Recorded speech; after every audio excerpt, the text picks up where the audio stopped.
Assalamualaikum warahmatullahi wabarakatuh. Kami dari manajemen 22F akan mempresentasikan hasil diskusi kami, yaitu tentang perusahaan yang melakukan merger, yaitu Gojek dan Tokopedia merger PT Goto. Adapun anggotanya, yang pertama Intan Nabila, Rineta Yandatania, Suci Nur Hamidah, dan Sophia. Baik, selanjutnya kita akan memasuki pada pembahasan mengenai latar belakang. Jadi untuk latar belakang penggabungan dari dua perusahaan raksasa ini, di mana kedua perusahaan ini mengkombinasikan layanan e-commerce, on demand, dan layanan keuangan berupa pembayaran dengan nama Dompet Karya Anak Bangsa.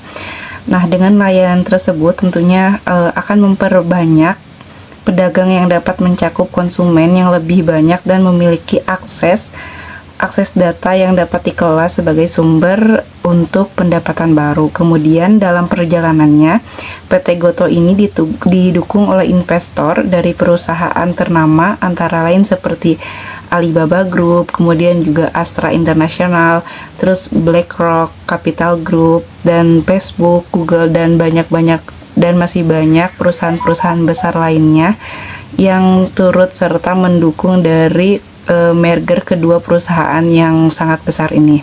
1. Investigasi latar belakang perusahaan Tokopedia dan Gojek melakukan merger. Gojek dan Tokopedia keduanya adalah perusahaan rintisan atau startup teknologi terbesar di Indonesia yang tumbuh pesat dalam beberapa tahun terakhir. Tokopedia didirikan pada 2009 oleh William Tanuwijaya sebagai marketplace online.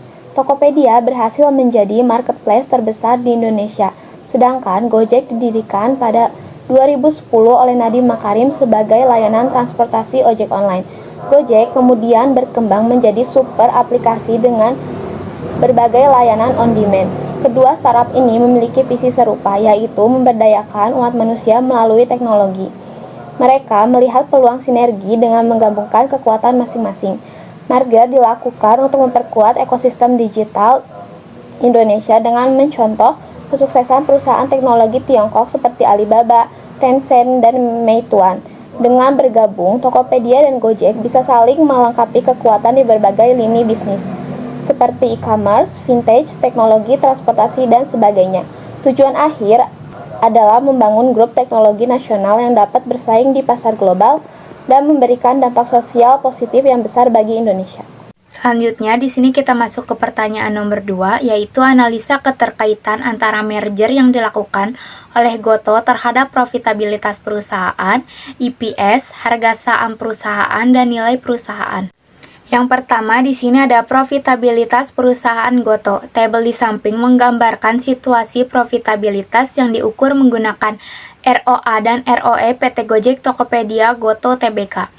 Dari hasil tabel di samping dijelaskan bahwa semenjak IPO profitabilitas milik Goto masih mengalami kerugian namun mengalami kenaikan profit. Seperti yang dijelaskan di tabel di samping bahwa tahun 2021 hasil ROA-nya minus 14,3%, hasil ROE-nya minus 15,9%. Tahun 2022 hasil ROA-nya minus 15,1%, hasil ROE-nya minus 17,1%. Sedangkan di tahun 2023, hasil ROA-nya minus 7,3% dan hasil ROE-nya minus 8,2%.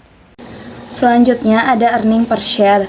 Bursa Efek Indonesia mencatat total nilai transaksi saham Goto mencapai 270,82 miliar, sedangkan volume saham yang ditransaksikan mencapai 1.276.704.700 lot pada harga saham Goto sebesar 218 per saham, maka earning per share alias laba bersih per saham Goto yaitu minus 23. Itu berarti price to earning ratio saham Goto minus 9,48 kali dalam price to book value-nya 1,79 kali. Selanjutnya ada harga saham perusahaan dan nilai perusahaan Goto. Nilai pasar Goto melalui IPO meningkat signifikan 2 kali lipat dan valuasi gabungan sebelum merger sebesar 17,5 miliar dolar.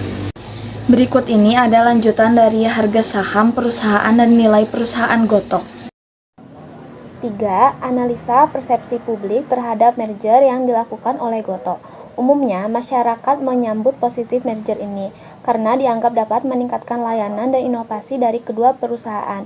Gojek dan Tokopedia adalah dua startup teknologi terkemuka di Indonesia. Ini karena Gojek punya kelebihan dari jasa on-demand dan sistem pembayaran digital, sedangkan Tokopedia merupakan pemain di sektor e-commerce. Dari merger, kedua pihak ini akan membuat grup yang kuat sehingga layanan pun bisa terintegrasi oleh konsumen. Banyak yang berharap merger ini dapat memperkuat ekosistem digital Indonesia dan membuat layanan lebih terintegrasi. Misalnya, pengguna bisa menikmati layanan pengiriman, pembayaran, dan lainnya dalam satu aplikasi. Merger juga dapat menjadi cara untuk membangun ekosistem digital yang lengkap, dari mulai perdagangan daring, kurir. Lanjutan dari analisa persepsi publik terhadap merger yang dilakukan oleh Goto. Ada pula yang mengkhawatirkan persaingan usaha bisa berkurang dan berpotensi merugikan UMKM jika terjadi monopoli usaha. Sebagian menilai keputusan merger terlalu terburu-buru menjelang IPO awal 2022, sehingga prosesnya kurang transparan. Meski demikian, manajemen Goto meyakini timing merger sudah tepat, namun tetap perlu bukti eksekusi integrasi bisnis pasca merger berjalan baik tanpa menimbulkan banyak masalah. Secara umum, masyarakat masih menunggu hasil konkret merger ini dalam meningkatkan kualitas layanan dan memberi manfaat nyata bagi mitra driver, penjualan, dan pelanggan. Secara keseluruhan, persepsi publik cenderung positif namun tetap menunggu hasil nyata dari sinergi Gojek dan Tokopedia pasca merger. Pelaksanaan merger juga dinilai perlu lebih transparan dan memperhatikan dampaknya terhadap persaingan usaha. Selanjutnya di sini ada pertanyaan nomor 4, yaitu analisa sentimen-sentimen yang mempengaruhi merger yang dilakukan oleh Goto.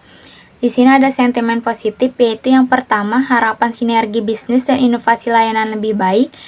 2. Memperkuat ekosistem digital Indonesia. 3. Meningkatkan variasi pasar menjelang IPO. Yang keempat, penggabungan talenta dan sumber daya. Dan yang kelima, berpotensi jadi unicorn terbesar di Asia Tenggara. Sedangkan sentimen negatifnya yang pertama yaitu khawatir terjadi monopoli dan persaingan usaha berkurang. Yang kedua, proses merger dinilai kurang transparan dan terburu-buru. Yang ketiga, takut merugikan mitra UMKM jika terjadi penetapan harga sepihak. Yang keempat, potensi pemutusan hubungan kerja atau PHK pasca merger. Dan yang kelima, risiko gagal dalam mengintegrasikan dua perusahaan besar. Nah, untuk selanjutnya, poin netral ini yang pertama itu karena perlu waktu untuk membuktikan hasil dari merger tersebut. Kemudian yang kedua, menunggu perubahan positif ataupun negatif pasca merger dari kedua perusahaan.